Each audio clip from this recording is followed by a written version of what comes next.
এক হচ্ছে সৈয়দনা ইউসুফ। সৈয়দনা ইউসুফকে ভাইয়েরা কুয়ার মধ্যে ফেলেছে। বণিক দল সৈয়দনা ইউসুফকে কুয়া থেকে নিয়ে মিশরে বিক্রি করছে, জানেন না? ইউসুফ আলাইহিস সালামের ঘটনা জানেন? সবাই জানেন।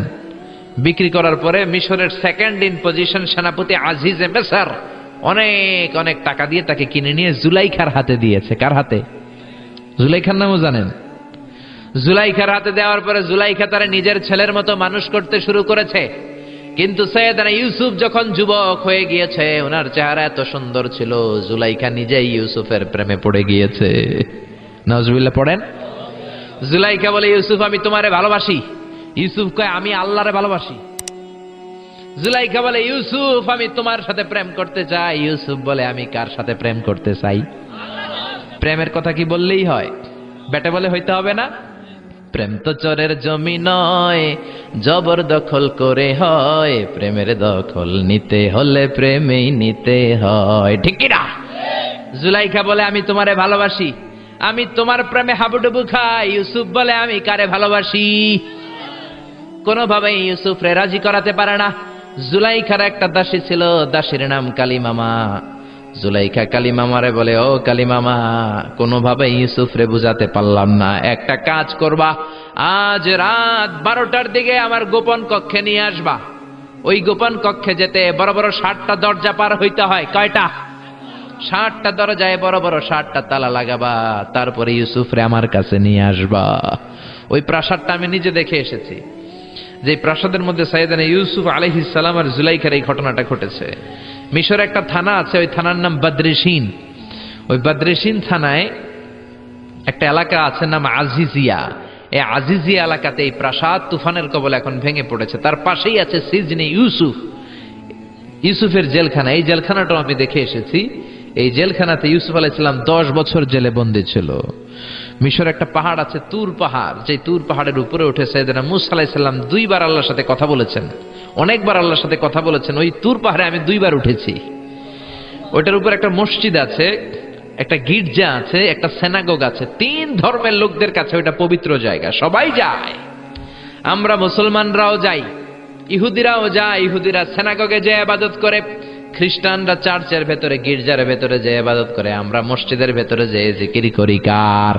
লা ইলাহা লা ইলাহা ইল্লাল্লাহু মুহাম্মাদুর রাসূলুল্লাহ সাল্লাল্লাহু আলাইহি ওয়াসাল্লাম। এজন্য রব্বুল আলামিনের এমন ক্ষমতা, ছোট্ট বাচ্চার মুখেও জবান দিয়ে দিতে পারে কে? সৈয়দনা ইউসুফ আলাইহিস সালাম যখন যুবক হয়ে গেলেন, উনার প্রেমে মাতোয়ারা। জুলাইখা মাতোয়ারা হয়ে যখন কোনোভাবেই ইউসুফকে আর কাবু করতে পারে না, তখন সৈয়দনা ইউসুফকে কাবু করার জন্য কালিমামাকে নির্দেশ দিয়েছে, নিজের দাসীকে নির্দেশ দিয়েছে, কালিমামা আজ রাত 12টায় আমার স্পেশাল প্রাসাদে 60টা দরজার মধ্যে বড় বড় তালা লাগিয়ে তুমি ইউসুফকে নিয়ে আসবা। সৈয়দনা ইউসুফের কাছে কালিমামা যেয়ে বলে, ও কালিমামা, ও কালিমামা। ইউসুফের কাছে যেয়ে বলে, ইউসুফ, জুলাইখা তোমারে ডেকে পাঠিয়েছে। ইউসুফ বলে, রাত বাজে 12টা। জোরে বলেন, কয়টা? এত রাতে কি বলার জন্য ডেকেছে? যাও, আগামীকাল সকালে আমি যে কথা শুনবো। কালিমামা বলে, না না, আগামীকাল সকালে গেলে হবে না, জুলাইখা এখন যেতে বলেছে। কখন? ইউসুফ চোখের পানি ছেড়ে দিয়ে আল্লাহর ডেকে বলে, আল্লাহ, ও মাবুদ, জীবনে কোনো অপরাধ করি নাই, আমার বয়স হওয়ার পর থেকে আজ পর্যন্ত কোনো অন্যায় করি নাই। না জানি আজকে আমি আমার ঈমান হারা হয়ে যাই, না জানি আজকে আমি আমার চরিত্রটা হারাই রে মাবুদ। ও আল্লাহ, তোমার উপর তাওয়াক্কুল করে আমি গেলাম। কালিমামা সৈয়দনা ইউসুফ আলাইহিস সালামকে নিতে লাগলো, আর দরজার মধ্যে বড় বড় এক একটা তালা ঝুলাতে লাগলো। 60টা তালা ঝুলানোর পরে সৈয়দনা ইউসুফকে স্পেশাল ঘরের মধ্যে ঢুকিয়ে কালিমামা আরেক দরজা দিয়ে বের হয়ে যায়। এখন ওই স্পেশাল গোপন কক্ষের মধ্যে শুধু 2 জন মানুষ, একজন নারী আরেকজন পুরুষ। চিল্লায় বলেন, একজন আরেকজন পুরুষ। জুলাইখা আর ইউসুফ। জুলাইখা বলে, ও ইউসুফ, বাঁচার কোনো মাধ্যম নাই, যে কোনো ভাবেই হোক আজকে আমি আমার মনোরঞ্জন করেই ছাড়বো, যেমন করেই হোক তোমার প্রেম আমি হাসিল করে ছাড়বো। আমি তোমারে ভালোবাসি। সৈয়দনা ইউসুফ বলে আমি আল্লাহরে ভালোবাসি। কারে ভালোবাসি? সুবহানাল্লাহ কইবেন না? জুলাইখা বলে আমি তোমারে ভালোবাসি। সৈয়দনা ইউসুফ বলে ও জুলাইখা আমি আল্লাহরে ভালোবাসি। একের পর এক জুলাইখা তার দেহের কাপড় খুলতে শুরু করেছে, নিজেকে উপস্থাপন করতে শুরু করেছে। আল্লাহর নবী ইউসুফ ডান দিকে দৌড় দেয়, আবার বাম দিকে দৌড় দেয়। জুলাইখা বলে ইউসুফ বাঁচার কোনো মাধ্যম নাই, কারণ বড় বড় 60টা তালা 60টা দরজার ভেতরে আছে না নাই? আরো জোরে বলেন আছে রাডাই। পালানোর কোনো মাধ্যম নাই, যে কোনো ভাবেই হোক আমার হাতে তোমার ধরা দিতে হবে। সৈয়দনা ইউসুফ চোখের পানি ছেড়ে আল্লাহরে ডেকে বলে আল্লাহ জীবনে কোনো অপরাধ করি নাই, এই বিপদ থেকে তুমি আমারে বাঁচাও। আল্লাহ বললেন জিব্রাইল যাও যাও তাড়াতাড়ি তুমি ইউসুফের কাছে যাও, আমার নবী ইউসুফরে বাঁচাও। আমার নবী ইউসুফের কানের সামনে যে বলো ইলা নাহিয়াতিল বাব, দরজার দিকে দৌড়াও। কোন দিকে? আরো জোরে বলেন কোন দিকে? ইলা নাহিয়াতিল বাব, দরজার দিকে দৌড়াও। সাইয়েদনা জিব্রাইল বলে আমি পৃথিবীতে আমার পুরো জীবনে মাত্র কয়েকটা সময়ে খুব দ্রুত বাতাসের বেগে নেমে এসেছিলাম, এর মধ্যে ওই দিন যেদিন ইউসুফের কাছে ঈমান বাঁচানোর জন্য আল্লাহ আমারে পাঠিয়েছিল। আরেকদিন হচ্ছে যে দিন ইসমাইলকে বাঁচানোর জন্য আল্লাহ আমারে দুম্বা দিয়ে পাঠিয়েছিল। আল্লাহু আকবার। সাইয়েদনা ইব্রাহিম সাইয়েদনা ইসমাইলকে জবাই করার জন্য বড় একটা তলোয়ার নিয়ে যখন কোরবানি করতে শুরু করলো, আল্লাহ বললেন ও জিব্রাইল জান্নাত থেকে দুম্বা নিয়ে তাড়াতাড়ি দুনিয়ায় ছুটে যা, আমার ইসমাইলের গলার একটা পশমও যাতে না কেটে যায়। সাইয়েদনা জিব্রাইল বাতাসের বেগে আল্লাহু আকবার আল্লাহু আকবার আল্লাহু আকবার বলতে বলতে দুম্বা নিয়ে চলে এসেছিলেন। তিনি বলেন আমি এই সময়টাতে সবচেয়ে দ্রুত বেগে জমিনে নেমেছি, আবার সাইয়েদনা ইউসুফের ঈমান বাঁচানোর জন্য আমি দ্রুত নেমেছি। আল্লাহু আকবার। সাইয়েদনা ইউসুফ চোখের পানি ছাড়ে, জিব্রাইল কানের কাছে এসে বলো ইউসুফ ইলা নাহিয়াতিল বাব, আল্লাহ বলছে দরজার দিকে দৌড়ান। সাইয়েদনা ইউসুফ বলে জিব্রাইল দরজার মধ্যে তো বড় বড় তালা লাগানো। জিব্রাইল বলে ও ইউসুফ আমি জানি না, আল্লাহ শুধু এই মেসেজটা দিয়েই আমারে পাঠিয়েছে, দরজার দিকে দৌড়াও।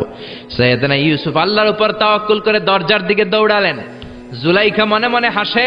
জুলাইখা বলে দরজায় তালা আছে না নাই? আমি ওই তালা খুলে দেওয়ার সাধ্য আমার আল্লাহর আছে না নাই? সাইয়েদনা ইউসুফ যখন প্রথম দরজার কাছে যায়, কি আজীব তামাশা, প্রথম দরজার কাছে যাওয়ার সাথে সাথেই মুহূর্তের মধ্যে টাস টাস করে প্রথম দরজার তালা খুলে যায়। কোরআনের ভেতরে এই ঘটনা আছে না নাই? ওয়া গাল্লাকাতিল আবওয়াব ওয়া ক্বালাত হাইতা লাক ক্বালা মাআযাল্লাহ। 60টা দরজায় 60টা তালা মেরেছে। তিনি দৌড়াতে লাগলেন, একটার পর একটা দরজার তালাগুলো খুলে দিতে লাগলো কে?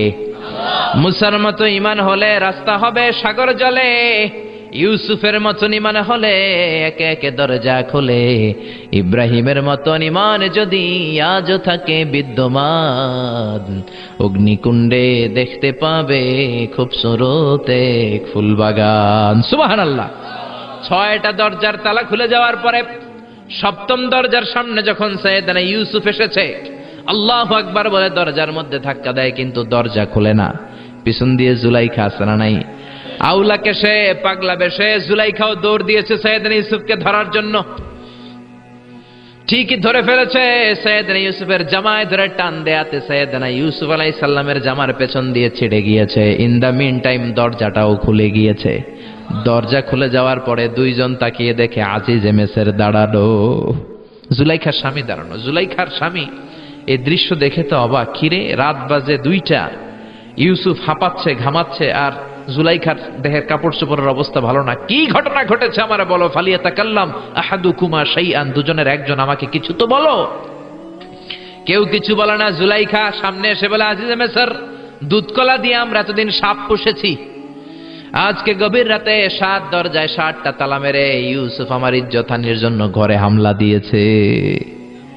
হাসানা মিসা, সোরের মার বড় গলা, যুগে যুগে আছে না নাই? আজিজে মেসর বলে তোমার কোনো সাক্ষী আছে? জুলাইখা কয় আছে। কে সাক্ষী? আমার দাসী কালী মামা। এই কালী মামা সত্যি নাকি? কয় 100% সত্য। এরকম সাক্ষী বাংলাদেশও আছে না নাই? ঘটনার সময় জন্ম হয় নাই, ঘটনার সময় বয়স ছিল 2 মাস, কিন্তু সাক্ষী দেয়। ওই সাক্ষীর উপর ভিত্তি করে রায় হয়, ওই সাক্ষীর উপর ভিত্তি করে বিচার হয়। ওই সাক্ষীর উপর ভিত্তি করে জেল হয়, ফাঁসি হয়, আছে না নাই?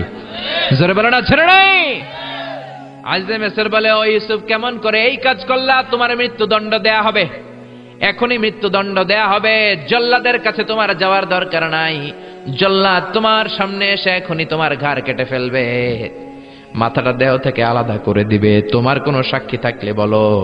সাইয়েদনা ইউসুফ বলে, আমার কোনো সাক্ষী নেই। আল্লাহ বললেন, জিব্রাইল তাড়াতাড়ি যা, ইউসুফের কানের কাছে যে বল, জুলাইখার খালাতো বোন গতকাল প্রাসাদে বেড়াতে এসেছে। জুলাইখার খালাতো বোনের ছোট্ট একটা 2 মাসের দুধের বাচ্চা, ওইটার নাম হলো কিসিন। ইউসুফ, তুমি হাত তুলে বলো, কিসিন হলো আমার সাক্ষী। সুবহানাল্লাহ। আইজে মিসর বলে, আতুরিদু আন তাসখারা মিন্নি? ইউসুফ, এটা তুমি কি বলো? কিসিন কেমনে সাক্ষী দেবে? বয়স মাত্র 2 মাস, দুধ খায়, মায়ের কোলে কাঁদে। ইউসুফ বলে, আমি এত কিছু জানি না, কিসিন আমার সাক্ষী। কিসিনকে আনা হলো। সাইয়েদনা ইউসুফ কিসিনের মাথায় হাত বুলায় আর বলে, ও কিসিন, ইশহাদি বিল হক, আল্লাহর নামে তুই সত্য সাক্ষী দে। ছোট্ট 2 মাসের দুধের বাচ্চা কিসিন বড়দের মতো কথা বলতে শুরু করলো, বলতে আরম্ভ করলো, ইন কানা কামিসুহু কুদ্দা মিন কুবুলিন। সুবহানাল্লাহ পড়েন। ইন কানা কামিসুহু কুদ্দা মিন কুবুলিন ফাসাদাকাতু হুয়া মিনাল কাযিবিন ওয়া ইন কানা কামিসুহু কুদ্দা মিন দুবুরিন ফাকাযাবাতু হুয়া মিনাস সাদিকিন। ও আজিজে মিসর, ইউসুফের জামা চেক করো, জামার সামনের দিক দিয়ে ছেঁড়া হলে ইউসুফ দোষী, আর জামার পেছনের দিক দিয়ে যদি ছেঁড়া থাকে তোমার বউ জুলাইখা দোষী। জামার কোন দিক দিয়ে ছেঁড়া? জোরে বলেন। ছোট্ট কিসিনের সাক্ষীর মাধ্যমে সাইয়েদনা ইউসুফকে বাঁচায়া দিল কে? আরো জোরে বলেন, কে? এই একটা বাচ্চা সাক্ষী দিয়েছে। 2 নাম্বার বাচ্চা হচ্ছে সাইয়েদনা ঈসা আলাইহিস সালাম। বলবো, সাইয়েদনা ঈসা আলাইহিস সালাম তার মাকে যখন নষ্ট বলে গালি দেয়া হয়েছে, সাইয়েদনা ঈসা আলাইহিস সালাম হাজার হাজার বনি ইসরাইলের লোকদের সামনে এরকম সাক্ষী দিয়েছে। তিনি আওয়াজ করে বলেছে, ইন্নী আবদুল্লাহি আতানিয়াল কিতাবা ওয়া জাআলানি নবিয়্যা। চিল্লায় পড়েন আল্লাহু আকবার। এই 1 হচ্ছে কিসিন, 2 হচ্ছে সাইয়েদনা ঈসা, 3 হচ্ছে জুরাইজের সময় ওই মায়ের পেটের বাচ্চা। মনে আছে না ভুলে গেছেন বোধহয়? মনে আছে? আছে। জুরাইজ বলে, আমাকে হত্যা করার আগে 2 রাকাত নামাজ পড়তে দাও। 2টা রাকাত শুধু নামাজ পড়বো, 2 রাকাত নামাজ পড়ে আমি আল্লাহর কাছে দোয়া করব। নামাজ পড়ে হাজার হাজার মানুষের সামনে বললেন, বেশ্যারে ডাকো। বেশ্যা সামনে আসার পরে আল্লাহর ওলি জুরাইজ বলে, ও বেশ্যা সামনে আসো, তোমার পেটের বাচ্চার স্বামীকে? কয় আপনি। এবার পেটের বাচ্চাটারে ইঙ্গিত করে বলে, ও পেটের বাচ্চা, এক আল্লাহ যদি থেকে থাকে তুমি বলো তোমার বাবাকে। হাজার হাজার মানুষকে সাক্ষী রেখে ওই বেশ্যার পেটের ভেতর থেকে ছোট্ট বাচ্চা কথা বলতে শুরু করলো, আনতা লাস্তা আবি, আবি হুয়া রাইল গানাম, আপনি আমার বাবা নন, ওই যে সিপাই দাঁড়ায় আছে ওই রাখাল হলো আমার বাবা। চিল্লায় পড়েন আল্লাহু আকবার। আরো জোরে পড়েন আল্লাহু আকবার। এজন্য মায়ের বদদুয়ার কারণে জুরাইজও রক্ষা পায় নাই, জুরাইজের মান সম্মানও শেষ। চিল্লায় কোন ঠিক কিনা?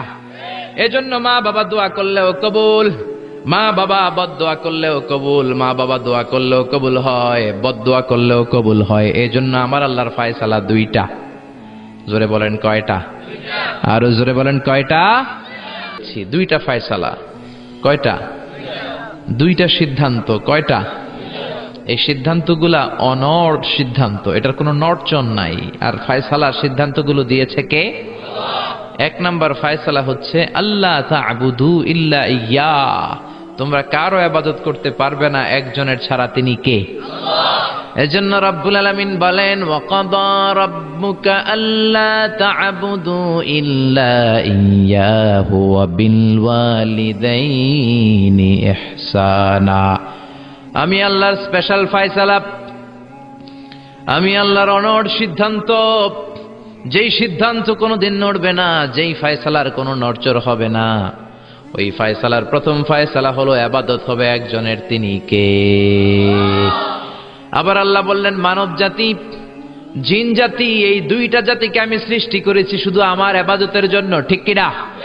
আমা খালাকতুল জিন্না ওয়াল ইনসা ইল্লা লিয়াবুদুন। মানব জাতি জিন জাতি সৃষ্টির মূল উদ্দেশ্য লক্ষ্য শুধুমাত্র আমি আল্লাহর ইবাদত করা। সুবহানাল্লাহ। আবার এই পৃথিবীতে যত নবীরা এসেছেন সব নবীদেরও একই দাওয়াত ছিল, কমন দাওয়াত, কমন মিশন, কমন কথা, ইয়া কওমি ইবুদুল্লাহা মা লাকুম মিন ইলাহিন গায়রুহু। ও আমার কওমের লোকেরা, ও আমার উম্মতেরা, ও আমার স্বজাতির লোকেরা, খবরদার, ইবাদত করলে একজনের করবা, তিনি কে?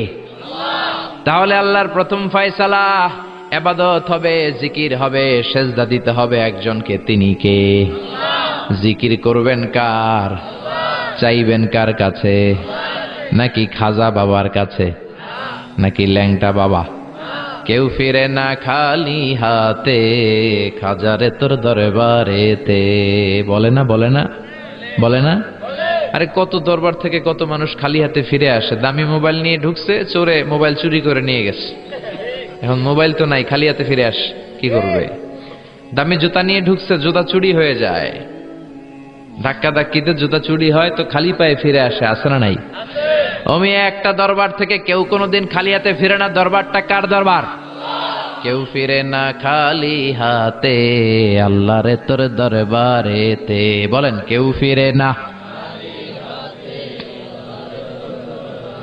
এজন্য আল্লাহ বলেন, আমার দরবার এমন দরবার 24 ঘন্টা খোলা, মাসের 30 দিন খোলা, বছরের 365 দিন খোলা, সারা জীবন খোলা। যখনই চাইবা তোমার ডাকে সাড়া দিবে কে? কেউ যেটা পারে না পারে কে? কেউ যেটা দেয় না দেয় কে? কেউ যেটা শোনে না শোনে কে? আমরা কি সব শুনি? সব শোনে কে? আরো জোরে বলেন, কে? ওই যে দেবিদ্বারে কি হইতেছে আপনি শুনতেছেন, মুরাদনগরে কি হয় আপনি শুনেন, আপনি দেখেন, ঢাকায় কি হয় আপনি শুনেন, কোন জায়গায় কি ঘটতেছে আপনি জানেন, কিন্তু কেউ যেটা জানে না জানে কে? এত উপর থেকে 7 আকাশের উপরে, সিদরাতুল মুনতাহার উপরে, লাউহে মাহফুজের উপরে, বাইতুল মামুরের উপরে, আরশ কুরসি তার 70,000 নূরের পর্দার উপর থেকে তিনি এমন কুদরতি নজর দেন, সপ্ত জমিনের নিচেও যদি কোনো পিঁপড়া হাঁটে, আল্লাহ এই পিঁপড়ার পায়ের আওয়াজটাও শুনতে পায়। এজন্য আল্লাহ বলে, গোলাম, ইবাদত হবে শুধুমাত্র আমার। শুধুমাত্র কার? আল্লাযী ইউবাদ, যার ইবাদত করা হয়, যিনি ইবাদতের যোগ্য, তিনি হলেন মাবুদ। আমাদের মাবুদ একজন, তিনি কে? এজন্য প্রত্যেক নামাজে আমরা আল্লাহরে বলি, ইহদিনাস সিরাতাল মুস্তাকিম। ও আল্লাহ, আমাদেরকে তুমি সিরাতুল মুস্তাকিম দাও। আল্লাহ বলে, আমার ইবাদত কর, আমার ইবাদত করলে এটাই সিরাতুল মুস্তাকিম। সুবহানাল্লাহ কইবেন না? ওয়া আনি'বুদুনি হাযা সিরাতুম মুস্তাকিম। আমি এক আল্লাহর ইবাদত করলে তোমাদেরকে সিরাতুল মুস্তাকিম দিবে কে? এজন্য আল্লাহর ফয়সালা 2টা। চিৎকার করে বলেন, কয়টা? প্রথম ফয়সালা হলো ইবাদত একজনের, তিনি কে? وَقَضَى رَبُّكَ أَلَّا تَعْبُدُوا إِلَّا إِيَّاهُ وَبِالْوَالِدَيْنِ إِحْسَانًا। আমি আল্লাহর স্পেশাল ফয়সালা, বিশেষ ঘোষণা, অনর ঘোষণা, অনর সিদ্ধান্ত, ইবাদত হবে একমাত্র, শুধুমাত্র, কেবলমাত্র আমার আল্লাহর। কার? তাহলে আল্লাহর প্রথম সিদ্ধান্ত, আল্লাহ ছাড়া অন্য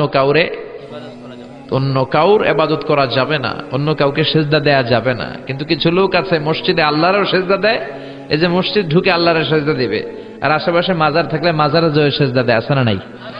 মহিলারা বেশি দেয়, আমাদের মহিলারা 2 জায়গায় বেশি যায়, 1 যায় মাজারে, 2 যায় বাজারে, ঠিক কিনা?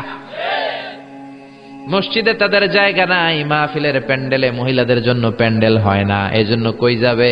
যায় বাজারে আর মাজারে, আছে না নাই? সেজদা দিয়ে মুশরিকদের কাতারে নাম তোলে। যদি জিজ্ঞেস করেন মায়েরা কেন যান, বলবে আমার সন্তান হয় না।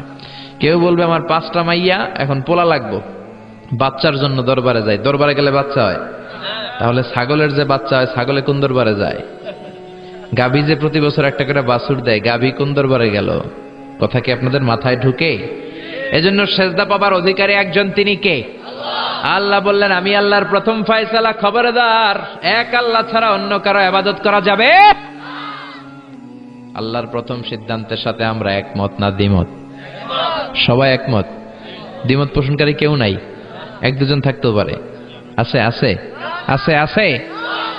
তাহলে আসেন দ্বিতীয় সিদ্ধান্তের দিকে, যে আল্লাহ বললেন ওয়া বিল ওয়ালিদাইনি ইহসানা।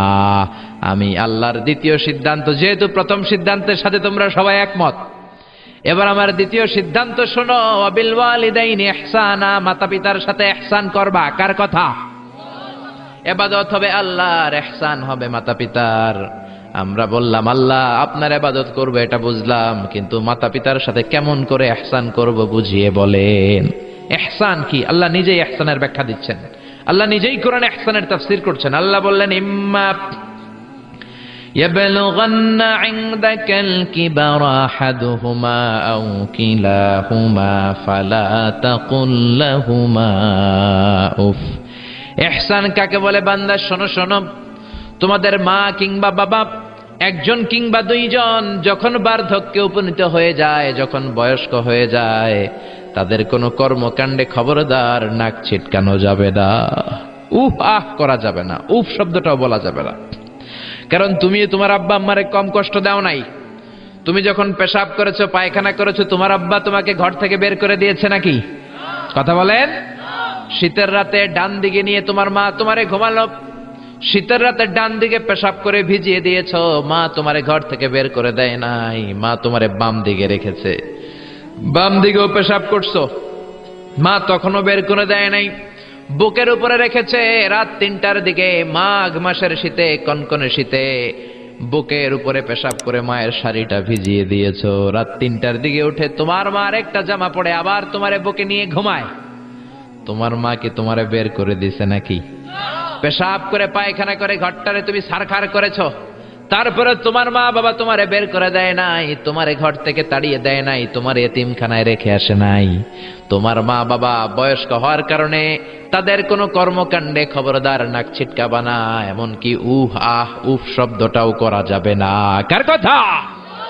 মা বাবা তোমারে ঘর থেকে যেমনি বের করে নাই, মা বাবা যেমনি তোমার এতিমখানায় দিয়ে আসে নাই, তেমনি তোমার মা বাবা যখন বয়স হয়ে যায়, বার্ধক্যে পৌঁছে যায়, মা বাবারে খবরদার বৃদ্ধাশ্রমে দিয়ে এসো না। কার কথা? বৃদ্ধাশ্রম বাংলাদেশে আছে না নাই? ছেলে আমার মস্ত মানুষ, মস্ত অফিসার, মস্ত ফ্ল্যাটে যায় না দেখা এপার ওপার, নানান রকম জিনিস আর আসবাব দামি দামি, সবচেয়ে কম দামি ছিলাম একে মাত্র আমি। ছেলের আবার আমার প্রতি অগাধ সম্ভ্রম, আমার ঠিকানা তাই বৃদ্ধাশ্রম। ঠিক কি না? কপাল পর অনেক ডাকাত আছে, মা বাবা বয়স হয়ে যাওয়ার কারণে তাদের কর্মকাণ্ডগুলো আর ভাল লাগে না, মা বাবারে বৃদ্ধাশ্রমে দিয়ে আসে। যেই ছেলে মেয়েগুলো মা বাবারে বৃদ্ধাশ্রমে দেয়, তোদের কপালে বুড়া হইলে বৃদ্ধাশ্রম জুটবে না, ভাঙ্গা থালা হাতে নিয়ে তুই ভিক্ষা করে খাবি। ঠিক কি না? এজন্য আল্লাহ বলে ইহসান কারে বলে? শোনো শোনো, ইম্মা ইয়াবলুগান্না ইনদাকাল কিবারা আহাদুহুমা আও কিলাহুমা ফালা তাকুল লাহুমা উফ। মা বাবা একজন কিংবা দুইজন যখন বার্ধক্যে উপনীত হয়ে যায়, খবরদার তাদের কোনো কাজে উফ শব্দটাও করো না। কে বললেন? জোরে বলেন না, কে বললেন? তারা পেশাব করবে, এটা তুমি পরিষ্কার করবা, না পারলে কাউরে দিয়ে করাবা। তারা যেমনি তোমারে বের করে দেয় না, তুমিও বের করে দিতে পারবা না, এটাই ইহসান। ঠিক কিনা? এজন্য আল্লাহ বললেন ওয়াবিল ওয়ালিদাইনি ইহসানা, মাতা পিতার সাথে ইহসান করবা, এটা আমার দ্বিতীয় সিদ্ধান্ত। আমরা বললাম আল্লাহ ইহসানের ব্যাখ্যা কি? আল্লাহ বললেন মা বাবা একজন কিংবা দুইজন যদি বয়স্ক হয়ে যায়, তাদের কোনো কাজে নাক ছিটকানো যাবে। 2 নম্বর ইহসানের ব্যাখ্যা, ওয়ালা তানহারহুমা, মা বাবারে ধমক দিও না। মা বাবারে ধমক দেয় এরকম বেয়াদব আছে না নাই? এরকম ডাকাইত আছে না নাই? এই এলাকায় নাই? অন্যান্য সবার সাথে খুব মিষ্টি ভাষায়, ভদ্র, খুব প্রেস্টিজিয়াস লোক, কিন্তু মায়ের সাথে খারাপ আচরণ, ধমকি দিয়ে কথা বলে, ঝিড়কে দিয়ে কথা বলে, মারে ডাকে বুড়ি, বাবারে ডাকে বুড়া, এরকম ডাকাত আছে না নাই? কেমন করে মারে তুমি বুড়ি বলে ডাক দাও? তোমার মা বাবা তো বুড়া বুড়ি হয়েছে তোমার কারণে। তোমারে মানুষ করতে যে তারা তাদের জীবন যৌবন শেষ করেছে। তোমারে লেখাপড়া করাতে যে তারা তাদের জমি জমা হারিয়েছে। তোমারে বিদেশে পাঠাতে যে তারা তাদের ভিটে মাটা ছাড়া হয়েছে। কেমন করে মারে তুমি বুড়ি ডাকো, বাবারে তুমি বুড়া ডাকো? খবরদার, আল্লাহ বললেন ওয়ালা তানহারহুমা, আব্বা আম্মা কাউরে তোমরা ধমক দিও না। ধমক দেয়া যাবে? কথা বলেন। এরপর আল্লাহ বললেন ইহসানের 3 নাম্বার ব্যাখ্যা, ওয়াকুল লাহুমা কওলান কারীমা। মা বাবা দুইজনের সাথে ভালো আচরণ করো, কোমল ভাষায় কথা বলো। কার আইন? আইনটা কার? যত কার্টিসি তুমি জানো, যত ভদ্রতা, যত পোলাইটনেস, যত হাম্বলনেস তোমার জানা আছে, সব ভদ্রতাকে উজাড় করে মা বাবার সাথে কথা বলো। চিল্লা এখন ঠিক কিনা? এরপর আল্লাহ বললেন ওয়াখফিদ লাহুমা জানাহায যুল্লি মিনার রাহমাতি ওয়া কুর রাব্বিরহামহুমা কামা রাব্বায়ানি সাগীরা। ওয়াখফিদ লাহুমা জানাহায যুল্লি মিনার রাহমা, রহমতের ডানা মা বাবার দুইজনের জন্য বিছিয়ে দাও। তোমার যত অর্থ আছে মা বাবার জন্য খরচ করো। তোমার যত ক্ষমতা আছে মা বাবা দুইজনের পায়ের সামনে ঢেলে দাও। ঠিক কিনা? আপনার সম্পদ আপনি মা বাবার জন্য ব্যয় করবেন। আপনার ক্ষমতা আছে, মা বাবার পায়ের সামনে আপনি ক্ষমতা বিছিয়ে দেন। আপনার জীবনটারে উজালা করে দিবে কে?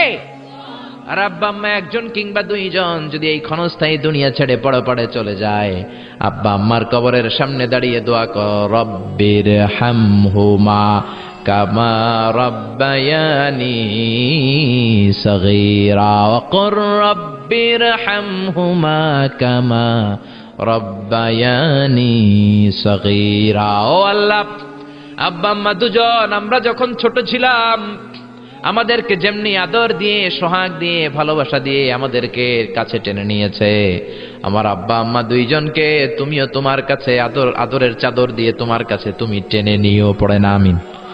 আর জোরে আমিন। এজন্য আমার আল্লাহর স্পেশাল সিদ্ধান্ত কয়টা? প্রথম সিদ্ধান্ত ইবাদত হবে কার?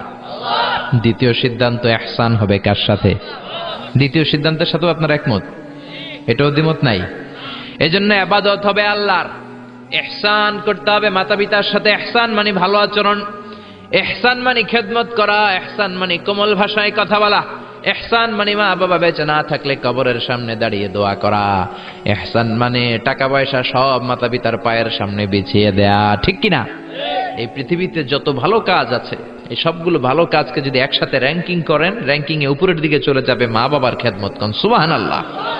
এজন্য এক সাহাবী বিশ্বনবীরে বললেন, ইয়া রাসূলুল্লাহ, ইয়া হাবিবাল্লাহ, আইয়ুল আ'মালি আফদাল। ও নবী, এই পৃথিবীর বুকে সবচাইতে ভালো আমল কোনটা? বিশ্বনবী বললেন 3টা কাজ পৃথিবীর বুকে সবচাইতে ভালো। জোরে বলেন কয়টা?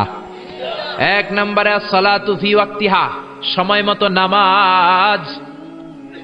সময় মতো যদি আজান দেওয়ার সাথে সাথে জামাতে তুমি সালাত আদায় করো, এর চেয়ে ভালো কাজ আল্লাহর জমিনে হতে পারে? তাহলে প্রথম ভালো কাজ হলো সালাত। প্রথম ভালো কাজ কি? কুরবানির ঈদে গরুর গোশতের সাথে যে সালাত খান ওইটা নাকি? হ্যাঁ, এই মসজিদে যে সালাত আদায় করি, ঠিক কি না?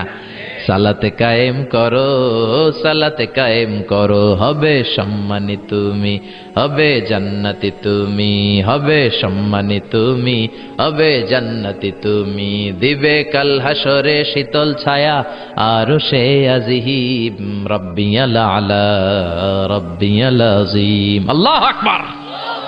এজন্য বিশ্বনবী বললেন 1 নাম্বার ভালো কাজ হলো সময় মতো নামাজ। 2 নাম্বার সবচাইতে শ্রেষ্ঠ কাজ হলো বিররুল ওয়ালিদাইন, মাতা পিতার খেদমত করা।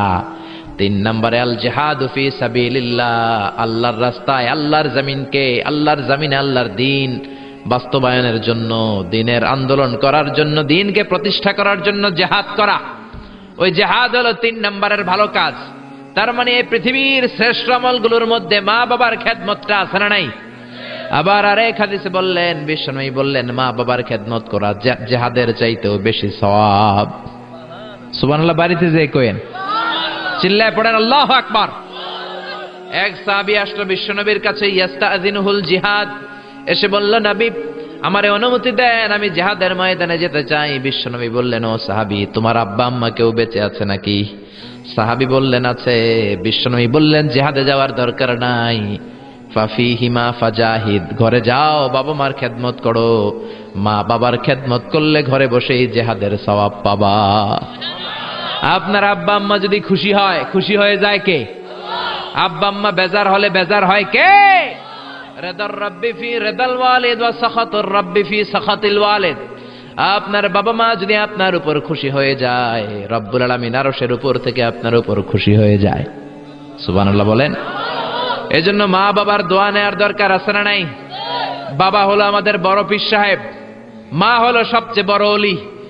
পৃথিবীর সবগুলো ওলি মিলে যদি একটা গ্লাসের পানির মধ্যে পুরো কোরআন খতম করে ফু দেয়, আর আপনার আম্মা জান যদি শুধু বিসমিল্লাহ পরে আরেকটা গ্লাসের পানির মধ্যে ফু দেয়, আল্লাহর কসম আপনার মা যেই গ্লাসের পানিতে ফু দিয়েছে ওই দোয়াটা সবার আগে কবুল হয়ে যাবে। কি বরকত, কি নেয়ামত। ঘরের মধ্যে থুইয়া আমরা কই যাই? ডাব লইয়া, লাউ লইয়া, মুরগি লইয়া, ঠিক কি না? এজন্য খেদমত করতে হবে মা বাবার, দোয়া নিতে হবে মা বাবার কাছে। অনেক কপাল পোড়া আছে মাজারে যে মশারি দেয়, কিন্তু নিজের বাবারে মশাই কামড়ায়, মারে মশাই কামড়ায়, আছে না নাই?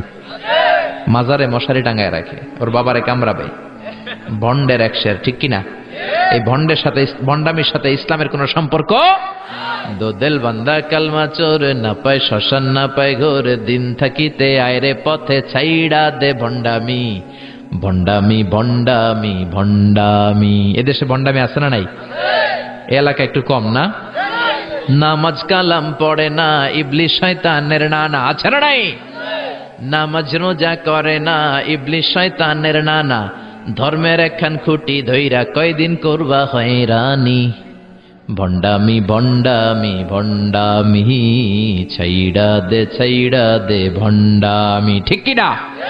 এজন্য এই ভন্ডামির সাথে ইসলামের কোনো সম্পর্ক নাই। অনেক কপাল পোড়া মাজারে যে মশারি টাঙায়, কিন্তু নিজের মায়ের মশাই কামড়ায়, নিজের বাবারে মশাই কামড়ায়, আছে না নাই? পৃথিবীর সবাই মিলে দোয়া করলেও কবুল নাও হতে পারে, কিন্তু মা দোয়া করার সাথে সাথে এই দোয়াটা কবুল করে নেয় কে? এজন্য বিশ্বনবী বললেন, জান্নাত তোমাদের মায়ের পায়ের তলায়। আল জান্নাতু তাহতা আকদামি উম্মাহাতিকুম। ও দুনিয়ার মানুষেরা শোনো শোনো, 8টা জান্নাত আমি তৈরি করে রেখেছি তোমাদের জন্য, আর এই জান্নাতগুলো আছে তোমাদের মায়ের পায়ের তলায়। ওগো মা তুমি এই ধরনের শ্রেষ্ঠ নেয়ামত, তোমারই পদ তলে রয়েছে জান্নাত। ওগো মা তুমি এই ধরনের শ্রেষ্ঠ নেয়ামত, তোমারই পদ তলে রয়েছে জান্নাত। সুবহানাল্লাহ পড়েন। আমি এই পৃথিবীর পুরুষ মানুষগুলোর পায়ের নিচে থাকে জোতা, জোতার নিচে থাকে মাটি আর বালি, আর এই পৃথিবীর মহিলা মানুষদের মায়েদের পায়ের নিচে আল্লাহর জান্নাত, আছে না নাই? জোরে বলেন। তাহলে যেই মায়ের পায়ের নিচে জান্নাত, ওই পায়ের দাম বেশি না কম? এই পৃথিবীটারে 1000 বার বিক্রি করলে এই বিক্রির টাকা দিয়ে জান্নাতের একটা চেয়ারের দাম হবে? আর যে 8টা জান্নাত মায়ের পায়ের নিচে পড়ে আছে, ওই পা দুইটার দাম আল্লাহর কাছে বেশি না কম? জোরে বলেন। এই জন্য দোয়া চাবেন মায়ের কাছে, দোয়া চাবেন বাবার কাছে, হাদিয়া দিবেন সবার আগে আম্মারে, সবার আগে আব্বারে। চাকরি থেকে বেতনটা পাওয়ার পরে ওইখান থেকে সবার আগে যেই টাকাটা হাতে তুলে দিবেন, ওই টাকাটা মায়ের হাতে দিবেন। কার কাছে? নাকি বউয়ের হাতে?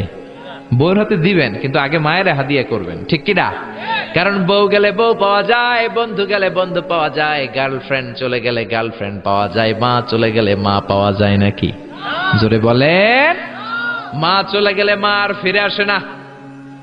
এজন্য বিশ্বনবী বলেন, জান্নাতের 2টা স্পেশাল দরজা আছে। এক দরজার নাম আব্বা, আরেক দরজার নাম আম্মা। এই 2টা দরজা আমাদের ঘরে আছে না নাই? এজন্য বিশ্বনবী বলেন, এই 2টা দরজার সাথে কেমন আচরণ করবা এটা তোমার ডিসিশন। হুমা জান্নাতুকা ওয়া নারুক। মা বাবাই তোমার জান্নাত, মা বাবাই তোমার জাহান্নাম। মা বাবার সাথে যদি ভালো আচরণ করো, 8টা জান্নাতের দরজা খুলে দিবে কে? আর মা বাবার সাথে যদি খারাপ আচরণ করো, জাহান্নাম গুলা তৈরি আছে না নাই? মা বাবা যদি হিন্দু হয়, যদি বৌদ্ধ হয়, যদি খ্রিস্টান হয়, নাস্তিক হয়, তারপরেও মা বাবার সাথে ভালো আচরণ করতে হবে। নাকি হিন্দু হওয়ার কারণে বাদ দিয়ে দিবেন? বাংলাদেশে এরকম অনেক হিন্দু ফ্যামিলি আছে, ওই ফ্যামিলির ছেলে তাফসির মাহফিল আইসা কোরআনের কথা শুনে মুফাসসিরে কোরআনের হাতে হাত রেখে কালিমা পড়ে মুসলমান হয়ে গেছে, আছে না নাই? কিন্তু মা মুসলমান হয় নাই, বাবা মুসলমান হয় নাই। খবরদার, মা বাবা হিন্দু থাকলেও তোমার মা বাবা তার জন্য খরচ করবা, ভালো আচরণ করবা, তার কাছ থেকে আশীর্বাদ নিবা। মা বাবার দোয়া আশীর্বাদ কবুল করে নেয় কে? এটা হিন্দু হোক, বৌদ্ধ হোক, নাস্তিক হোক, কোনো বিষয় না। আসমা বিনতে আবি বকর বিশ্বনবী শালী। বিশ্বনবী শালীর নাম কি? আসমা বিনতে আবি বকর। বিশ্বনবীরে বললেন, নবী আনা মুসলিমা, আমি মুসলিমা, আমার আম্মা মুশরিকা, আফা আসলুহা, বুখারীর বর্ণনা। এখন আমি কি করব? আম্মা যদি আমার কাছে আসে, আম্মা জানের সাথে ভালো আচরণ করব নাকি? আম্মা তো মুশরিকা, আমি মুসলিমা। বিশ্বনবী বললেন, খবরদার, মুশরিকা হোক কাফেরা হোক, সিলিহা, মা বাবার সাথে ভালো আচরণ করো। অবশ্যই তোমার মায়ের দোয়া তুমি নিবে, অবশ্যই তোমার মায়ের সাথে তুমি ভালো আচরণ করবে। চিল্লা এখন ঠিক কিনা? এই পৃথিবীতে অনেক নবী ছিল, যেই নবীদের বাবা ছিল মুশরিক কাফের, আছে না নাই? সাইয়েদনা ইব্রাহিম, গোটা মুসলিম মিল্লাতের পিতা, জাতির পিতা সাইয়েদনা ইব্রাহিম আলাইহিস সালাম, উলুল আজমি মিনার রাসূল, জালিল কাদর পয়গম্বর, কিন্তু ওনার আব্বা কালিমা পড়ে মুসলমান হয় নাই। বাবার নাম কি? আযর। মুশরিক, মূর্তি বানাইতো, মূর্তি বানানোর ইন্ডাস্ট্রি ছিল তার বাবা। চিল্লা এখন ঠিক কিনা? তাই বলে কি বাবার সাথে খারাপ আচরণ করছে? বাবার গালি দিছে? ইয়া আবাতি লিমা তা'বুদু মা লা ইয়াসমা'ু ওয়া লা ইউবসিরু ওয়া লা ইউগনি আনকা শাইআ। শ্রদ্ধা সহকারে, সম্মান সহকারে বাবারে নসিহত করেছ, বাবা কেন আপনি ওই মূর্তির পূজা করেন যেই মূর্তি কানে শোনে না, যেই মূর্তি চোখে দেখে না, যেই মূর্তি ভালো মন্দ আপনার কিচ্ছু করতে পারে না, ওই মূর্তির পূজা কেন করেন? সম্মানের সাথে বাবারে দিনের দাওয়াত দিলেন, কিন্তু বাবার সাথে কোনোদিন খারাপ আচরণ করে নাই। সুবহানাল্লাহ। এজন্য আল্লাহ বলেন, আমার ফয়সালা দুইটা। কয়টা? ইবাদত হবে কার আর ইহসান হবে কার সাথে? বিশ্বনবী বললেন, ইহসান করবা না কেন? কারণ এই মা বাবা এমন রহমত, মা বাবার চেহারার দিকে তাকালেই সওয়াব আছে না নাই? বিশ্বনবী বলছেন, আন-নাযার ইলা সালাসাতি আশিয়া ইবাদাত, তিনটা জিনিসের দিকে রহমতের নজর করে তাকালে আমলনামায় সওয়াব দেয় কে? এক নম্বরে আন-নাযার ইলাল মুসহাফ, কোরআনের দিকে রহমতের নজরে তাকালে সওয়াব আছে না নাই? দুই নম্বরে আন-নাযার ইলাল কাবা, হজ করতে গেলেন, উমরা করতে গেলেন, কাবার দিকে নজর দেওয়ার সাথে সাথেই সওয়াব আছে না নাই? তিন নম্বরে আন-নাযার ইলা ওয়াজহিল ওয়ালিদাইন, মাতা পিতার চেহারার দিকে রহমতের নজরে একবার তাকালে কবুল হজের সওয়াব দিবে কে?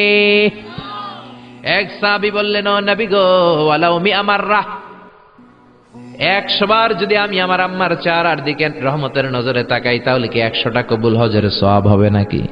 বিশ্বনবী বললেন, নাআম ওয়ালাউ মিআ মাররা, 100 বার নজর করে তাকালে 100টা কবুল হজের সওয়াব হয়ে যাবে। 4 লক্ষ টাকা খরচ করে আপনি হজ করে আসছেন, বুকে হাত দিয়ে বলতে পারবেন নি যে হজটা কবুল? বলতে পারবেন? কোনো গ্যারান্টি ওয়ারেন্টি আছে? আছে, আছে। কিন্তু মা বাবার চেহারার দিকে নজর করলেই কবুল হজের সওয়াব আমলনামায় দিবে কে? মা বাবা এমন জিনিস, দোয়া করলেই কবুল। মুহূর্তের মধ্যে মায়ের দোয়া কবুল করে কে? মায়ের শুধু দোয়াটাই কবুল না, বদদোয়াটাও কবুল। যদি শুধু দোয়াটা কবুল হইতো তাহলে বলতে পারতাম, আর দোয়া না করলে কি হয়েছে? কিন্তু শুধু দোয়াই না, দোয়াও কবুল, বদদোয়াও, দোয়াও কবুল, বদদোয়াও। এজন্য মা বাবার ছেলে মেয়েদের উদাহরণ হচ্ছে তরমুজ আর ছুরির মতো। মা বাবা হলো ছুরি, ছেলে মেয়ে হলো তরমুজ। তরমুজ নিচে রেখে উপর থেকে ছুরি মারলে তরমুজ কেটে যায়, আবার নিচে ছুরি রেখে উপর থেকে তরমুজ ফেলে দিলেও তরমুজ কেটে যায়। উভয় অবস্থায় তরমুজ কেটে যায়, ছুরির কিছু হয় না। ঠিক কি না? আপনি বুলেট মারলে অনেক সময় বুলেট মিস হতে পারে, নাকি বুলেট মিস হয় না? গুলি মারলে হয় না? হয় না? ড্রোন হামলা করলেন, মিসাইল হামলা করলেন, মিস হতে পারে, কিন্তু মায়ের দোয়া, জোরে বলেন না, মিস হবে? এজন্য বিশ্বনবী বলতেন, সালাসু দাওয়াতিন মুস্তাজাবা, 3 ব্যক্তির দোয়া মুহূর্তের মধ্যে কবুল হয়ে যায়। 1 নম্বরে হলো দাওয়াতুল মুসাফির, মুসাফিরের দোয়া কবুল করে কে? 2 নম্বরে দাওয়াতুল মাজলুম, অত্যাচারিত ব্যক্তির দোয়া কবুল করে কে?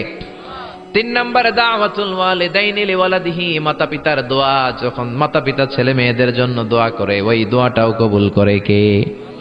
মাতা পিতার দোয়াও কবুল, বদদোয়াও। জোরে জোরে বলেন, দোয়াও কবুল, বদদোয়াও। বদদোয়া করলেও কবুল হয়ে যাবে। বুখারীর বর্ণনা, জুরাইজ নামে এক আল্লাহর ওলি ছিল। আল্লাহর ওলির নাম কি? আরো জোরে বলেন। জুরাইজ নামে এক আল্লাহর ওলি ছিল। বনি ইসরায়েলের অনেক বড় আবেদ। পাহাড়ের উপরে ওনার গির্জা, ওই গির্জার মধ্যে রাত্রিবেলায় তাহাজ্জুদ পড়তে পড়তে আল্লাহর ওলি হয়ে গেছে। ওই গির্জার পাশে ছোট্ট ঘর থাকে তার মা। রাত্রিবেলায় তাহাজ্জুদের নামাজ পড়ছেন। ওমিয়া তাহাজ্জুদ ছাড়া আল্লাহর ওলি হওয়া যায় নাকি? আমিনাল লাইলি ফাতাহাজ্জাদ বিহি নাফিলাতান লাকা আসা আন ইয়াবআসাকা রাব্বুকা মাকামাম মাহমুদা। তাহাজ্জুদের নামাজ পড়লে আপনার মর্যাদা বাড়ায় দিবে কে? উনি তাহাজ্জুদের নামাজ পড়তেছেন, রাত 2টা। ওনার মা ডাক দিল, ইয়া জুরাইজ, ও জুরাইজ। জুরাইজ মনে মনে ভাবে, হায় হায়, নামাজেও দাঁড়াইলাম, মায়ও ডাক দিল, এখন কি করি? নামাজ পড়বো না মায়ের ডাকে সাড়া দিব? মনে মনে ভাবলো, নামাজটা পড়ে নেই, 2 রাকাতের নামাজ, বেশি সময় লাগবে না। নামাজের পরে মায়ের কাছে যাব, হয়তো মায়ের পিপাসা লেগেছে, পানি খাবে। মায়ের ডাকে সাড়া দেয় নাই। কিছুক্ষণ পর আবার মা তার ডাক দিল, ইয়া জুরাইজ, ও জুরাইজ। জুরাইজ আবার নামাজ চালিয়ে গেল। মনে মনে ভাবলে, একটু পরে যাই, নামাজটা শেষ করেই মায়ের কাছে যাব। মা কিছুক্ষণ পরে আবার ডাক দিল, জুরাইজ। জুরাইজ বলে, হায় হায়, মা তো শুধু ডাকতেই থাকে, নামাজ পড়ে মায়ের কাছে যাব। কিন্তু মায়ের সহ্য হয় নাই, মায়ের মনে কষ্ট চলে আসছে। মা মনে ব্যথা পেয়ে গেছে। ব্যথা পাওয়ার সাথে সাথে বদদোয়া করে ফেলছে। আর ওই বদদোয়া কবুল করে ফেলছে কে? এজন্য মায়ের দোয়াও কবুল, বদদোয়াও। বদদোয়া করেছে, আল্লাহুম্মা লা তুমিতহু ইল্লা আন তুরিয়াহুল মুমিসাত। ও আল্লাহ, কোন বেশ্যা নারীর ফিতনায় না ফেলে তুমি জুরাইজকে মরণ দিও না। বদদোয়াটা কবুল করে নিল কে? কিছুদিন পরে আবার জুরাইজ তাহাজ্জুদের নামাজ পড়তেছে, এক বেশ্যা নারী আসছে। এসে বলে, জুরাইজ দরজা খোলো। নক করতে শুরু করছে। দরজা খোলার পরে জুরাইজকে সে প্রলোভন দিতে শুরু করলো। বলল, দেখো কত সুন্দরী আমি, আমি অনন্য, আমি সুস্নিগ্ধা, আমি প্রিয়ংবদা, আমি সুহাসিনী, সুকেশিনী, সুভাসিনী, অসূর্যম পোষ্যা, মেঘে কালো কেশ, হরিণের মতো ডাগর ডাগর আমার চোখ, দেখো আমি কত সুন্দরী, আসো আমরা প্রেম খেলায় মেতে উঠি। জুরাইজ বলে, আমি আল্লাহরে ভয় পাই, দূর হও, আমার গির্জা থেকে দূর হও। জুরাইজের সাথে সুবিধা করতে না পেরে বেশ্যা পাহাড় থেকে নিচে নেমে এসেছে। বুখারীর হাদিস। নিচে নেমে এসে দেখে এক রাখাল ঘুমায়। কে ঘুমায়? রাখাল রে ঘুম থেকে উঠিয়ে বলে, ও রাখাল, দেখো আমি কত সুন্দরী। রাখাল তার প্রেমের ফাঁদে পড়ে তার সাথে অবৈধ দৈহিক সম্পর্কে লিপ্ত হয়েছে, জেনা করেছে। ব্যভিচারের ফলে এই বেশ্যার পেটের মধ্যে সন্তান দিয়ে দিয়েছে কে? 3 মাসের ব্যবধানে বেশ্যার পেটটা এত বড় হয়ে গেছে। এলাকার লোকেরা বলে, ও মেয়ে, তোর তো বিয়ে হয় নাই, পেট বড় হইল কেন? বাচ্চা পাইলি কই? বেশ্যা বলে, আমার পেটের বাচ্চার বাবা হলে ওই আল্লাহর ওলি জুরাইজ। কথাটা হাসা না মিছা? কত পার্সেন্ট? জোরে বলেন। 100% মিছা। সবাই বলে, হায় হায়, এতদিন মনে করতাম আল্লাহর ওলি, এখন দেখি ভণ্ড। এতদিন পানি পড়ার জন্য যেতাম জুরাইজের কাছে, এখন দেখি ভণ্ড। উপর দিয়ে ফিটফাট, ভিতর দিয়ে সদরঘাট। উপর মে পাক সাফ, আন্দার মে খালাত মালাত। জুরাইজ, আজকে তোর 12টা বাজাবো, দাঁড়া। জুব্বা পড়ে তুমি বুজুর্গি দেখাও, আর রাতের বেলা আকাম কুকাম করো। লাঠি ছোটা নিয়ে সব পাহাড়ের উপরে উঠে গির্জা ভেঙে মেসাকার। জুরাইজকে রশি দিয়ে বেঁধে নিচে নামিয়ে এনেছে। ও জুরাইজ, তোর মতো ভণ্ড এলাকায় থাকার দরকার নাই, তোরে ডেথ পেনাল্টি দিব, মৃত্যুদণ্ড। কি দণ্ড? জুরাইজ বলে, হায় হায়, কেন আমার গির্জা ভাঙলা? কেন আমারে মারতেছো, ধরতেছো? জানি না, একটা বারের মতো বলো আমার অপরাধ কি? সবাই বলে, জুরাইজ, তোর মতো ভণ্ড এই তল্লাটে কেউ নাই। জুরাইজ বলে, ঠিক আছে, আমারে মৃত্যুদণ্ড দিও, আগে বলো অপরাধ কি? সবাই বলে, এই বেশ্যা নারীর সাথে তুই পাপ কাজে লিপ্ত হয়েছিস। এই মহিলার পেটের মধ্যে যেই বাচ্চা, ওই বাচ্চার বাবা হলি তুই, জুরাইজ। জুরাই বলে, আল্লাহ, কোন বিপদে তুমি আমারে ফালাইলা? কিছুই তো জানি না আমি, আমার তো কোনো দোষ নাই। বুঝ হওয়ার পর থেকে কোনো পাপ কাজে আমি আল্লাহ লিপ্ত হই নাই, তুমি আমারে বাঁচাও। ও মিয়া, বিপদে পড়লে আমাদেরকে বাঁচায় কে? জুরাইজ বলে, ঠিক আছে, আমারে মৃত্যুদণ্ড দিও, কিন্তু আমার শিরচ্ছেদ করার আগে 2 রাকাত নামাজ পড়ার সময় দাও। জুরাইজ 2 রাকাত নামাজ পড়ে চোখের পানি ছেড়ে দিয়ে আল্লাহর ডেকে বলে, আল্লাহ তুমি যদি এক হও, তুমি যদি লাম ইয়ালিদ ওয়া লাম ইউলাদ হও, আজকে আমি 1000 মানুষের সামনে ওই বেশ্যা নারীর পেটের বাচ্চাটারে প্রশ্ন করব, তুমি বাচ্চার মুখের জবান খুলে দিও। ওই বাচ্চার মুখের জবান খুলে দেওয়ার ক্ষমতা আল্লাহর আছে না নাই? শিওর? সন্দেহ লাগে না তো? আল্লাহর এত ক্ষমতা, পেটের একটুক বাচ্চা কথা বলবে? পারবে, পারবে, আসলে পারবে। ও আল্লাহ, তুমি যদি এক হও, তুমি যদি সব ক্ষমতার অধিকারী হও রব্বুল আলামিন, আমি বেশ্যার বাচ্চার পেটের দিকে তাকিয়ে নজর করে বলবো, ও বাচ্চা তুমি কথা বলো। আল্লাহ তুমি ওই পেটের বাচ্চার মুখের জবান খুলে দিও। সুবহানাল্লাহ, সুবহানাল্লাহ, চিল্লায় পড়েন আল্লাহু আকবার। এই পৃথিবীতে 3টা বাচ্চা, কয়টা? একটা মায়ের পেটের ভেতর থেকে, আরেকটা মায়ের কোল থেকে বয়স্ক মানুষের মতো আওয়াজ করে আমাদের মতো কথা বলেছিল। সুবহানাল্লাহ পড়েন। 3টাই শুনবেন নাকি 2টা শুনবেন? 3টাই। এক হচ্ছে সৈয়দনা ইউসুফ। সৈয়দনা ইউসুফকে ভাইয়েরা কুয়ার মধ্যে ফেলেছে।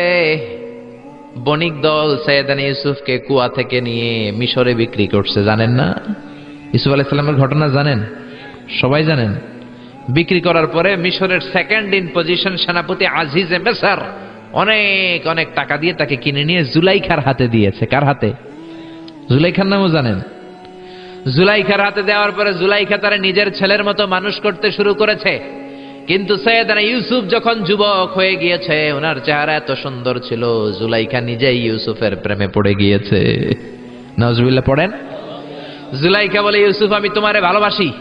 ইউসুফ কয়, আমি আল্লাহরে ভালোবাসি। জুলাইখা বলে, ইউসুফ আমি তোমার সাথে প্রেম করতে চাই। ইউসুফ বলে, আমি কার সাথে প্রেম করতে চাই? প্রেমের কথা কি বললেই হয়? বেটা বলে হইতে হবে না?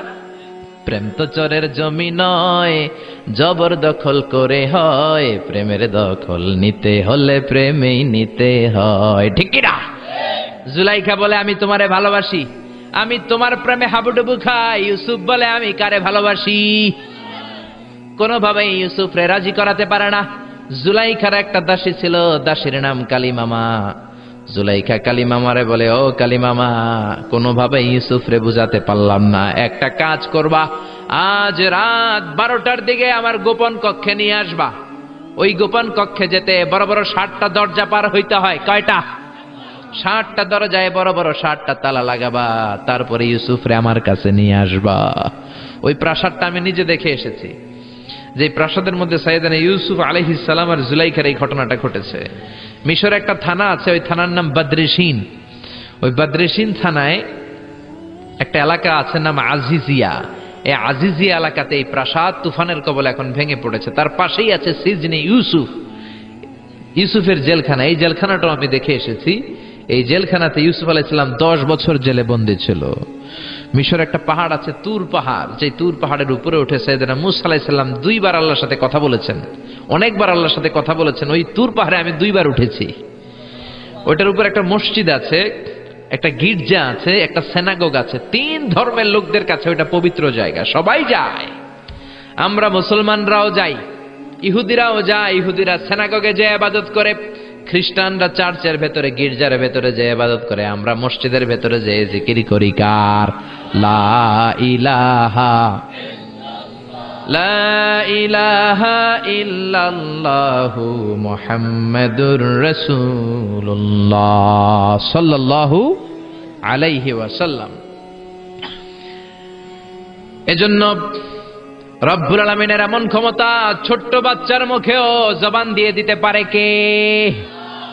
সাইয়েদনা ইউসুফ আলাইহিস সালাম যখন যুবক হয়ে গেলেন, উনার প্রেমে মাতোয়ারা জুলাইখা মাতোয়ারা হয়ে যখন কোনোভাবেই ইউসুফকে আর কাবু করতে পারে না, তখন সাইয়েদনা ইউসুফকে কাবু করার জন্য কালিমামাকে নির্দেশ দিয়েছে, নিজের দাসীকে নির্দেশ দিয়েছে, কালিমামা আজ রাত 12টায় আমার স্পেশাল প্রাসাদে 60টা দরজার মধ্যে বড় বড় তালা লাগিয়ে তুমি ইউসুফকে নিয়ে আসবা। সাইয়েদনা ইউসুফের কাছে কালিমামা যেয়ে বলে, ও কালিমামা, ও কালিমামা, ইউসুফের কাছে যেয়ে বলে, ইউসুফ, জুলাইখা তোমারে ডেকে পাঠিয়েছে। ইউসুফ বলে, রাত বাজে 12টা। জোরে বলেন, কয়টা? এত রাতে কি বলার জন্য ডেকেছে? যাও, আগামীকাল সকালে আমি যে কথা শুনবো। কালী মামা বলে, না না, আগামীকাল সকালে গেলে হবে না, জুলাইখা এখন যেতে বলেছে। কখন? ইউসুফ চোখের পানি ছেড়ে দিয়ে আল্লাহর ডেকে বলে, আল্লাহ, ও মাবুদ, জীবনে কোনো অপরাধ করি নাই, আমার বয়স হওয়ার পর থেকে আজ পর্যন্ত কোনো অন্যায় করি নাই। না জানি আজকে আমি আমার ঈমান হারা হয়ে যাই, না জানি আজকে আমি আমার চরিত্রটা হারাই রে মাবুদ। ও আল্লাহ, তোমার উপর তাওয়াক্কুল করে আমি গেলাম। কালী মামা সাইয়েদনা ইউসুফ আলাইহিস সালামকে নিতে লাগলো, আর দরজার মধ্যে বড় বড় এক একটা তালা ঝুলাতে লাগলো। 60টা তালা ঝুলানোর পরে সাইয়েদনা ইউসুফকে স্পেশাল ঘরের মধ্যে ঢুকিয়ে কালী মামা আরেক দরজা দিয়ে বের হয়ে যায়। এখন ওই স্পেশাল গোপন কক্ষের মধ্যে শুধু 2 জন মানুষ, একজন নারী আরেকজন পুরুষ। চিল্লায় বলেন, একজন আরেকজন পুরুষ। জুলাইখা আর ইউসুফ। জুলাইখা বলে, ও ইউসুফ, বাঁচার কোনো মাধ্যম নাই, যে কোনো ভাবেই হোক আজকে আমি আমার মনোরঞ্জন করেই ছাড়বো, যেমন করেই হোক তোমার প্রেম আমি হাসিল করে ছাড়বো। আমি তোমারে ভালোবাসি। সাইয়েদনা ইউসুফ বলে, আমি আল্লাহরে ভালোবাসি। কারে ভালোবাসি? সুবহানাল্লাহ কইবেন না? জুলাইখা বলে, আমি তোমারে ভালোবাসি। সাইয়েদনা ইউসুফ বলে, ও জুলাইখা, আমি আল্লাহরে ভালোবাসি।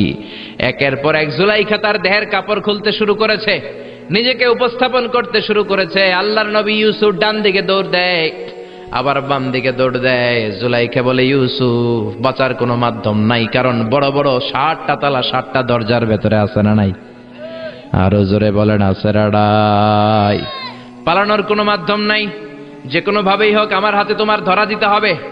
সাইয়েদনা ইউসুফ চোখের পানি ছেড়ে আল্লাহর ডেকে বলে, আল্লাহ, জীবনে কোনো অপরাধ করি নাই, এই বিপদ থেকে তুমি আমারে বাঁচাও। আল্লাহ বললেন, জিব্রাইল, যাও যাও, তাড়াতাড়ি তুমি ইউসুফের কাছে যাও, আমার নবী ইউসুফরে বাঁচাও। আমার নবী ইউসুফের কানের সামনে যে বলো, ইলা নাহিয়াতিল বাব, দরজার দিকে দৌড়াও। কোন দিকে? আরো জোরে বলেন, কোন দিকে? ইলা নাহিয়াতিল বাব, দরজার দিকে দৌড়াও। সাইয়েদনা জিব্রাইল বলে, আমি পৃথিবীতে আমার পুরো জীবনে মাত্র কয়েকটা সময়ে খুব দ্রুত বাতাসের বেগে নেমে এসেছিলাম। এর মধ্যে ওই দিন যেদিন ইউসুফের কাছে ঈমান বাঁচানোর জন্য আল্লাহ আমারে পাঠিয়েছিল। আরেকদিন হচ্ছে যেদিন ইসমাইলকে বাঁচানোর জন্য আল্লাহ আমারে দুম্বা দিয়ে পাঠিয়েছিল। আল্লাহু আকবার। সাইয়েদনা ইব্রাহিম সাইয়েদনা ইসমাইলকে জবাই করার জন্য বড় একটা তলোয়ার নিয়ে যখন কোরবানি করতে শুরু করলো, আল্লাহ বললেন, ও জিব্রাইল, জান্নাত থেকে দুম্বা নিয়ে তাড়াতাড়ি দুনিয়ায় ছুটে যা, আমার ইসমাইলের গলার একটা পশমও যাতে না কেটে যায়। সাইয়েদনা জিব্রাইল বাতাসের বেগে আল্লাহু আকবার, আল্লাহু আকবার, আল্লাহু আকবার বলতে বলতে দুম্বা নিয়ে চলে এসেছিলেন। তিনি বলেন, আমি এই সময়টাতে সবচেয়ে দ্রুত বেগে জমিনে নেমেছি, আবার সাইয়েদনা ইউসুফের ঈমান বাঁচানোর জন্য আমি দ্রুত নেমেছি। আল্লাহু আকবার। সাইয়েদনা ইউসুফ চোখের পানি ছাড়ে, জিব্রাইল কানের কাছে এসে বলো, ইউসুফ ইলা নাহিয়াতিল বাব, আল্লাহ বলছে দরজার দিকে দৌড়ান। সাইয়েদনা ইউসুফ বলে, জিব্রাইল, দরজার মধ্যে তো বড় বড় তালা লাগানো। জিব্রাইল বলে, ও ইউসুফ, আমি জানি না, আল্লাহ শুধু এই মেসেজটা দিয়েই আমারে পাঠিয়েছে, দরজার দিকে দৌড়াও। সাইয়েদনা ইউসুফ আল্লাহর উপর তাওয়াক্কুল করে দরজার দিকে দৌড়ালেন। জুলাইখা মনে মনে হাসে। জুলাইখা বলে, দরজায় তালা আছে না নাই? মিয়া, ওই তালা খুলে দেওয়ার সাধ্য আমার আল্লাহর আছে না নাই? সাইয়েদনা ইউসুফ যখন প্রথম দরজার কাছে যায়, কি আজীব তামাশা, প্রথম দরজার কাছে যাওয়ার সাথে সাথেই মুহূর্তের মধ্যে টাস টাস করে প্রথম দরজার তালা খুলে যায়। কোরআনের ভেতরে এই ঘটনা আছে না নাই? ওয়া গাল্লাকাতিল আবওয়াব ওয়া ক্বালাত হাইতা লাক ক্বালা মাআযাল্লাহ। 60টা দরজায় 60টা তালা মেরেছে। তিনি দৌড়াতে লাগলেন, একটার পর একটা দরজার তালাগুলো খুলে দিতে লাগলো কে? মুসার মতো ঈমান হলে রাস্তা হবে সাগর জলে, ইউসুফের মতন ঈমান হলে একে একে দরজা খোলে। ইব্রাহিমের মতন ঈমান যদি আজও থাকে বিদ্যমান, অগ্নিকুণ্ডে দেখতে পাবে খুবসুরত এক ফুলবাগান। সুবহানাল্লাহ। 6টা দরজার তালা খুলে যাওয়ার পরে 7ম দরজার সামনে যখন সাইয়েদনা ইউসুফ এসেছে, আল্লাহু আকবার বলে দরজার মধ্যে ধাক্কা দেয়, কিন্তু দরজা খোলে না। পিছন দিয়ে জুলাইখা আছে না নাই? আউলাকে সে পাগলা বেশে জুলাইখাও দৌড় দিয়েছে সাইয়েদনা ইউসুফকে ধরার জন্য। ঠিকই ধরে ফেলেছে। সৈয়দনা ইউসুফের জামায় ধরে টান দেয়াতে সৈয়দনা ইউসুফ আলাইহিস সালামের জামার পেছন দিয়ে ছিঁড়ে গিয়েছে। ইন দা মিন টাইম দরজাটাও খুলে গিয়েছে। দরজা খুলে যাওয়ার পরে দুইজন তাকিয়ে দেখে আজিজে মিসর দাঁড়ানো, জুলাইখার স্বামী দাঁড়ানো। জুলাইখার স্বামী এই দৃশ্য দেখে তো অবাক, কিরে রাত বাজে 2টা, ইউসুফ হাঁপাচ্ছে ঘামাচ্ছে আর জুলাইখার দেহের কাপড় চোপড়ের অবস্থা ভালো না। কি ঘটনা ঘটেছে আমার বলো। ফালিয়াতাকাল্লাম আহাদুকুমা শাইআন, দুজনের একজন আমাকে কিছু তো বলো। কেউ কিছু বলে না। জুলাইখা সামনে এসে বলে, আজিজে মিসর, দুধকলা দিয়ে আমরা এতদিন সাপ পুষেছি, আজকে গভীর রাতে 7 দরজায় 7টা তালা মেরে ইউসুফ আমার ইজ্জতহানির জন্য ঘরে হামলা দিয়েছে। হাসানা মিসা, সোরের মার বড় গলা, যুগে যুগে আসানা নাই। আজিজে মিসর বলে, তোমার কোনো সাক্ষী আছে? জুলাইখা কয়, আছে। কে সাক্ষী? আমার দাসী কালী মামা। এই কালী মামা, সত্যি নাকি? কয় 100% সত্য। এরকম সাক্ষী বাংলাদেশেও আছে না নাই? ঘটনার সময় জন্ম হয় নাই, ঘটনার সময় বয়স ছিল 2 মাস, কিন্তু সাক্ষী দেয়। ওই সাক্ষীর উপর ভিত্তি করে রায় হয়, ওই সাক্ষীর উপর ভিত্তি করে বিচার হয়, ওই সাক্ষীর উপর ভিত্তি করে জেল হয়, ফাঁসি হয়। আছে না নাই? জোরে বলো না, ছেড়ে নাই। আজিজে মিসর বলে, ও ইউসুফ, কেমন করে এই কাজ করলা? তোমার মৃত্যুদণ্ড দেয়া হবে, এখনই মৃত্যুদণ্ড দেয়া হবে। জল্লাদের কাছে তোমার যাওয়ার দরকার নাই, জল্লাদ তোমার সামনে এসে এখনই তোমার ঘাড় কেটে ফেলবে, মাথাটা দেহ থেকে আলাদা করে দিবে। তোমার কোনো সাক্ষী থাকলে বলো। সৈয়দনা ইউসুফ বলে, আমার কোনো সাক্ষী নেই। আল্লাহ বললেন, জিব্রাইল তাড়াতাড়ি যা, ইউসুফের কানের কাছে যে বল, জুলাইখার খালাতো বোন গতকাল প্রাসাদে বেড়াতে এসেছে। জুলাইখার খালাতো বোনের ছোট্ট একটা 2 মাসের দুধের বাচ্চা, ওইটার নাম হলো কিসিন। ইউসুফ, তুমি হাত তুলে বলো, কিসিন হলো আমার সাক্ষী। সুবহানাল্লাহ। আজিজে মিসর বলে, আতুরিদু আন তাসখারা মিন্নি, ইউসুফ, এটা তুমি কি বলো? কিসিন কেমনে সাক্ষী দেবে? বয়স মাত্র 2 মাস, দুধ খায়, মায়ের কোলে কাঁদে। ইউসুফ বলে, আমি এত কিছু জানি না, কিসিন আমার সাক্ষী। কিসিনকে আনা হলো। সৈয়দনা ইউসুফ কিসিনের মাথায় হাত বুলায় আর বলে, ও কিসিন, ইশহাদি বিল হক, আল্লাহর নামে তুই সত্য সাক্ষী দে। ছোট্ট 2 মাসের দুধের বাচ্চা কিসিন বড়দের মতো কথা বলতে শুরু করলো, বলতে আরম্ভ করলো, ইন কানা কামিসুহু কুদ্দা মিন কুবুলিন। সুবহানাল্লাহ পড়েন। ইন কানা কামিসুহু কুদ্দা মিন কুবুলিন ফাসাদাকাতু হুয়া মিনাল কাযিবিন ওয়া ইন কানা কামিসুহু কুদ্দা মিন দুবুরিন ফাকাযাবাতু হুয়া মিনাস সাদিকিন। ও আজিজে মিসর, ইউসুফের জামা চেক করো, জামার সামনের দিক দিয়ে ছেঁড়া হলে ইউসুফ দোষী, আর জামার পেছনের দিক দিয়ে যদি ছেঁড়া থাকে তোমার বউ জুলাইখা দোষী। জামার কোন দিক দিয়ে ছিড়া? জোরে বলেন। ছোট্ট কিসিনের সাক্ষীর মাধ্যমে সৈয়দনা ইউসুফকে বাঁচায়া দিল কে? আরো জোরে বলেন, কে? এই একটা বাচ্চা সাক্ষী দিয়েছে। 2 নাম্বার বাচ্চা হচ্ছে সৈয়দনা ঈসা আলাইহিস সালাম। বলবো সৈয়দনা ঈসা আলাইহিস সালাম, তার মাকে যখন নষ্ট বলে গালি দেয়া হয়েছে, সৈয়দনা ঈসা আলাইহিস সালাম হাজার হাজার বনি ইসরাইলের লোকদের সামনে এরকম সাক্ষী দিয়েছে। তিনি আওয়াজ করে বলেছে, ইন্নী আবদুল্লাহি আতানিয়াল কিতাবা ওয়া জাআলানি নবিয়্যা। চিল্লায় পড়েন আল্লাহু আকবার। এই এক হচ্ছে কিসিন, 2 হচ্ছে সৈয়দনা ঈসা, 3 হচ্ছে জুরাইজের সময় ওই মায়ের পেটের বাচ্চা। মনে আছে না ভুলে গেছেন বোধহয়? মনে আছে? আছে। জুরাইজ বলে, আমাকে হত্যা করার আগে 2 রাকাত নামাজ পড়তে দাও। 2টা রাকাত শুধু নামাজ পড়বো, 2 রাকাত নামাজ পড়ে আমি আল্লাহর কাছে দোয়া করব। নামাজ পড়ে হাজার হাজার মানুষের সামনে বললেন, বেশ্যারে ডাকো। বেশ্যা সামনে আসার পরে আল্লাহর ওলি জুরাইজ বলে, ও বেশ্যা সামনে আসো, তোমার পেটের বাচ্চার স্বামীকে? কয় আপনি। এবার পেটের বাচ্চাটারে ইঙ্গিত করে বলে, ও পেটের বাচ্চা, এক আল্লাহ যদি থেকে থাকে তুমি বলো তোমার বাবাকে। হাজার হাজার মানুষকে সাক্ষী রেখে ওই বেশ্যার পেটের ভেতর থেকে ছোট্ট বাচ্চা কথা বলতে শুরু করলো, আনতা লাস্তা আবি, আবি হুয়া রাইল গানাম, আপনি আমার বাবা নন, ওই যে সিপাই দাঁড়ায় আছে ওই রাখাল হলো আমার বাবা। চিল্লায় পড়েন আল্লাহু আকবার। আরো জোরে পড়েন আল্লাহু আকবার। এজন্য মায়ের বদদুয়ার কারণে জুরাইজও রক্ষা পায় নাই, জুরাইজের মান সম্মানও শেষ। চিল্লায় কোন ঠিক কিনা? এজন্য মা বাবা দোয়া করলেও কবুল, মা বাবা বদদোয়া করলেও কবুল, মা বাবা দোয়া করলেও কবুল হয়, বদদোয়া করলেও কবুল হয়। এজন্য আমার আল্লাহর ফায়সালা দুইটা। জোরে বলেন কয়টা? আরো জোরে বলেন কয়টা? এক হলো ইবাদত হবে একজনের, তিনি কে? আর ভালো আচরণ করতে হবে মা বাবার সাথে, দোয়া নিতে হবে মা বাবার কাছ থেকে। রাজি আছেন? সবাই রাজি আছেন? এজন্য আমার আল্লাহ স্পেশাল ফায়সালা কয়টা? আরো জোরে বলেন না। দুইটা ফায়সালা। ইবাদত একজনের হবে, তিনি কে? আর ইহসান হবে মা বাবার। ইহসান কার? এজন্য মা বাবার কাছ থেকে দোয়া নেওয়ার দরকার আছে না নাই? রাজি আছেন? যদি মা বাবার সাথে ঝগড়া হয়ে থাকে কি করবেন? আজকে মাহফিলের পরেই পা ধরে ক্ষমা চাইবেন। আজকে মাহফিলের পরেই পা ধরে ক্ষমা চাইবো। মা বাবার কাছে পা ধরে ক্ষমা চাওয়াতে কোনো লজ্জা আছে? জোরে বলেন, লজ্জা আছে? আর আল্লাহ আমাদের সবাইকে কথাগুলো বুঝার ও আমল করার তৌফিক দান করুক। আমরা পড়ি আমিন। আর জোরে পড়ি আমিন। আপনারা সবাই ভালো থাকবেন, সুস্থ থাকবেন, কোরআনের সাথে থাকবেন। আবার হয়তো দেখা হয়ে যাবে কোন কোরআনের ময়দানে। সুবহানাকাল্লাহুম্মা বিহামদিকা আশহাদু আল্লা ইলাহা ইল্লা আনতা